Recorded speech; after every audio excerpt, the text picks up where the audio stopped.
Okay, we're going to learn how to use our calculator with the order of operations.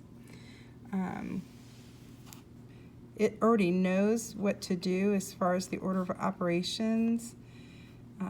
Here we know it would have to multiply first and then add, so if we just put it in just like that, 4 plus 6 times 2, just like we have it on our page, 4 plus 6 times 2.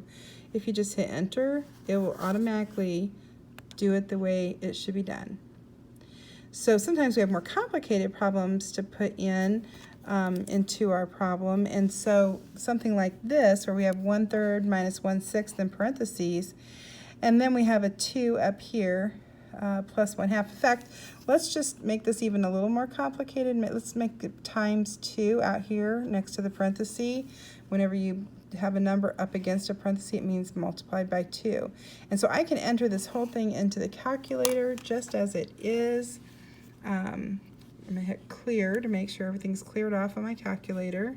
And so I'm going to start with 2 like it shows on the page, and then I have parentheses here, so I'll hit parenthesis, and then my fraction is 1 fraction line 3, and then I'm going to subtract 1/6, so minus 1 fraction line 6, and then it shows closing a parenthesis, and then it has an exponent of 2, which I can either use this button here that shows exponent of 2, or I can put this caret in and type 2. So that's especially if you have something other than a 2, but I'll just hit this real quick and it'll pop that 2 up there.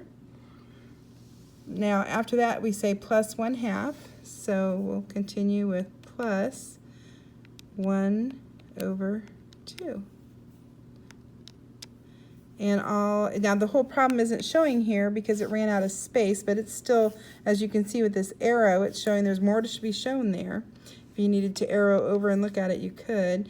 If you wanted to, maybe you accidentally typed the plus here, maybe should have been minus, you can use these arrow buttons and to go back to that space and hit delete and then put in the minus like that. Oops, except for you're supposed to hit insert instead. Hit delete, and insert is above the delete button.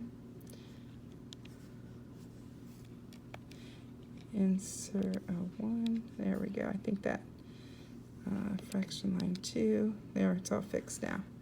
All right, hit enter, and there's my answer, 5/9. It did everything for us.